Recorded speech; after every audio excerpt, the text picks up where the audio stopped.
Hi there Star Wars collectors, welcome to another Bossk's Bounty video and welcome to episode 22 of Ask Bossk's Bounty. This is the weekly series that drops every Sunday that gives you a chance to ask me questions in the comment section below, and every week I do my very best to answer them. So be sure to leave your questions for next week's episode in the comment section below, and if you do like this video, don't forget to drop a like, and if you're new to the channel, hit that subscribe button. And of course it's another week of lockdown in this crazy world at the moment, so I hope that you, my subscribers and people watching this video, are all safe and well, and maybe we should just use this time to maybe enjoy our collections a bit more. If you're home off work, time to get in that collecting room, maybe give it a sort out, give it a dust, rearrange things, whatever you might do. But that's what I'm going to be doing this weekend anyway. I'm going to be actually sorting my collection room out, so hopefully in a week or so when it's all finished and I've got everything back in, I'll be doing one of those collection tour videos of my small but modest little collecting room. So that's something to look forward to, I guess. So anyway, with all that being said, let's get on to the first question of the week. Tom Okoska asks, hey boss, fan of the channel, what tips and advice would you give to someone who is getting into collecting the Star Wars vintage collection? What first figures should you recommend getting? So advice on that front, what would I do if I was just literally starting to collect them? The first thing I would do is try and pick up all the ones that are currently out in retail or available on websites. So if you're in the UK, you're probably restricted to websites, but if you're in the US, then obviously you've got your Walmarts and your Targets, and you might be able to find some of the latest vintage collection figures on the pegs. Some may be on clearance, so that's exactly where I'd start on that. Apart from that, I would look to join some Facebook groups. So there's specific ones for the vintage collection. You can find them on Facebook, and people on there, you can ask them to value things, you can look at sold items, use eBay as well to look at sold items, and then you can sort of get a gist of how much certain figures are worth. And then I would probably go for perhaps the cheaper ones that you really want. So a good one that I could possibly think of that doesn't command too much money is the Hoth Luke. So for example, that's a really nice figure, great card back from the original vintage Kenner line, and that figure doesn't command too much money. So that's how I would literally start. I would get all the ones in retail, and then I'd look for the cheaper ones on Facebook groups or eBay, and then pick out the more expensive ones that you want later on once your collection starts growing. Delvian Seek says, has there ever been a figure or vehicle that you have bought but regretted it afterwards? To be fair, there's not too many that I can think of offhand, but I would possibly say the Black Series L3. I got that, I reviewed it, I got it out of the box, I didn't like it at all, I didn't think it was a very nice figure at all. Don't mind the character, you know, I'm not into all that wokeness and all that kind of stuff. That didn't bother me at all, but the figure, in my opinion, wasn't great. So that one was sold pretty sharpish. Blue Wing Panther 12 says, out of the 8 original Ewok figures, which is your favourite? So I would have to pick out Romba. He's a decent looking Ewok, and the reason I would say Romba is because this was one of the last figures that I ever bought when I was a kid. Obviously it's going to be the same for a lot of people because it's one of the last ever produced, one of the last 17 figures. But when I had this Ewok and my friends used to come around and we used to play Star Wars, none of my friends had this figure. So it was kind of like, where did you get that Ewok from, you know? And I think it was quite rare back in the day because obviously Star Wars was kind of dying out a little bit there, or at least the figures were. And yeah, it was just like this weird Ewok that I had and no one else had, but I'm sure lots of other people had him, of course, but that's what it seemed like at the time anyway. Just to let you know, I have now got a Paplu loose, which I'm very happy with indeed. So I just need Warwick now for my collection of completing the Ewoks. And I think another reason why I picked Romba is because he is a true last 17 or last 15. I know Warwick is as well, but Lumat and Paplu actually came out on Jedi cards before they came out on those Power of the Force cards. So when people say the last 17, it kind of really is the last 15, but I know a lot of people just call it the last 17. The Blacked Out Ewok says, here's a question. Buyer's regret. Which Star Wars figure did you have the chance to buy at retail and decided not to, only to see that it's now worth a small fortune? Here are my examples. Revan, Malik on the 30th anniversary cards, Solo Twins Legacy Collection, Shea Vizsla and the Tri-Logo Jawa. Yeah. So, I mean, there's countless figures over the years, especially from the original vintage line, that I obviously wish I'd kept hold of, that I probably did own, that I sold at some point, and now they're worth a lot more. So there's those. But when you're talking about modern figures, you know, again, I look at some of the Legacy Collection figures. I look at the Nikto Gunner and the Jiran figure. I'm not really too bothered about the Solo twins from the Legacy Collection, just purely because I don't really want those figures. But of course, they're worth a packet now. But the Nikto Gunner and Jiran, two figures that are worth £50-60 each. And I wish I'd just had them now, purely because obviously we've got the Jabba's Palace and the Skiff and the Barge, and those are two figures that I wish I'd bought that I have not got. Chris Rook says, do you think we'll ever see figures of Luke and Leia in their Jedi training uniforms in either the Vintage Collection or the Black Series?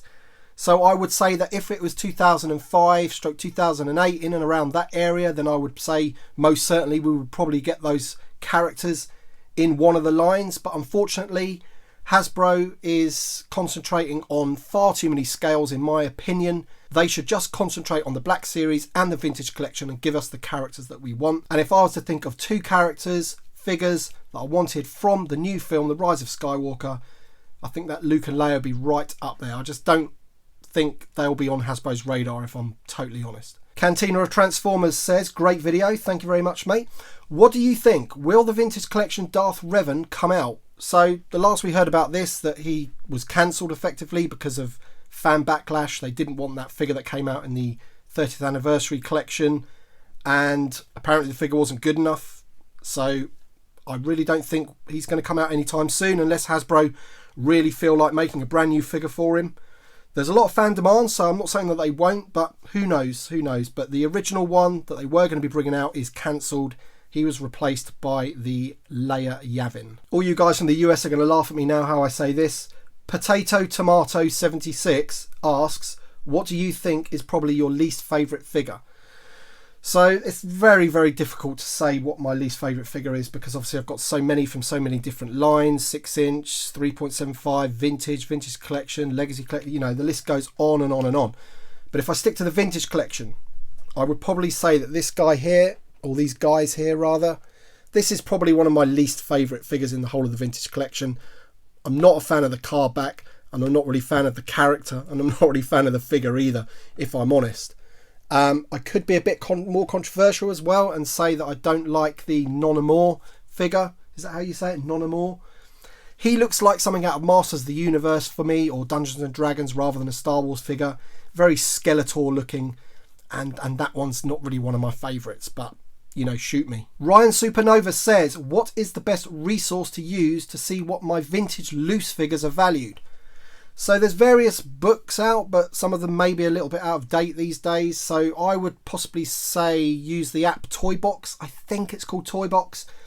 You have to pay for the live valuations though. So Toy Box is basically an app where you can select the figures that you've got in your collection. It's a way of keeping an eye on your collection basically. But if you pay for the subscription or the updates, then they give you live valuations as well.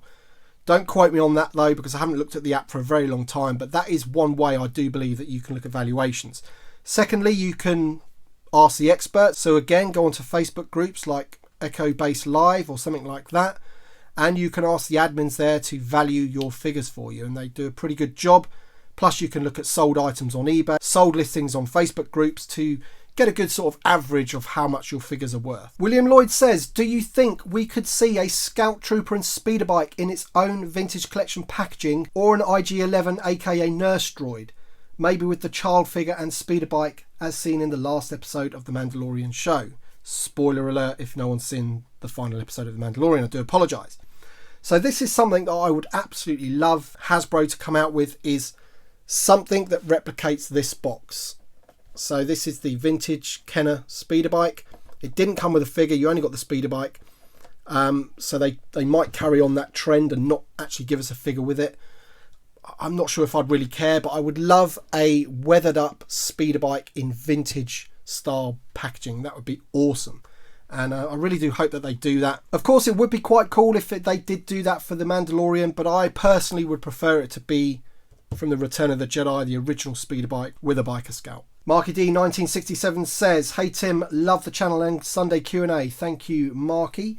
Here's one for you. In our lifetimes, what technology or abilities from Star Wars universe are we most likely to see? Holograms, laser blasters, anti-gravity speeders, lightsabers, interstellar travel, carbon freezing, or force-sensitive humans? So I'm no expert on science particularly, but if I was to pick one of those, which I think is most likely, it'd probably be holograms. When I went to Galaxy's Edge at the end of last year, before one of the rides, they had a pretty cool ray hologram technology thing going on, which I thought was pretty cool. So I'm going to go with that, holograms. Now, before I go on to the next question, I just wanted to quickly show you my latest acquisition, which is this Reuse card here. It's in not the best shape, I've got to say. The hanger tab is pretty knackered there, but it still does have the thing there, so it is unpunched, but it is in a bit of a bad way. But this is actually a clipper card, so it's got a nice clear bubble there. The card's a little bit wavy, I've got to admit. I'm going to try and flatten that out, but it does have this clipper here. These are called clipper cards, or at least I think they're called clipper cards. So what I'm trying to do is get a version of every card back. So I want a Kenner, Power of the Force, which I already have, and I've got a Palatoy on its way, which I'm going to show you guys when that arrives. Lovely Palatoy card. But yeah, so that's a nice piece there. Denny King says, hey Bossk's Bounty, question, have you any idea how many of each figure they make in the vintage collection, or generally? I'd love some info on this, as I've always wondered. Thanks, love the channel. So this is something that I'm not overly clued up about. I'm not too up to speed with production numbers of Hasbro particularly, so I wouldn't even want to hazard a guess, but I would imagine it's in the thousands, you know. Worldwide must be 50, 100,000 worldwide, possibly more, who knows. I as I say, I said I wasn't going to hazard a guess, and I just have, so I've probably looked an idiot, but I have no idea, I'm afraid, Denny King. Darkon633 says, another great video. Thank you very much, my friend. Now, his question's quite long, but basically what he's saying is, would I want to see, or do I think they will make lots of different Death Star playsets that all connect together and end up making one big Death Star? Now, I don't think they'll do that, and I'm not even sure how many different things they could do for a Death Star particularly. Obviously, you've got the trash compactor, you've got the Imperial briefing room, as it were, where they're all sitting around the table. That'd be pretty cool. I know they've done that sort of thing in the past. That'd be quite nice if they did a multi-pack of that for the vintage collection. But again, I'd want them all on single cards, so I'm not really sure how they would do that.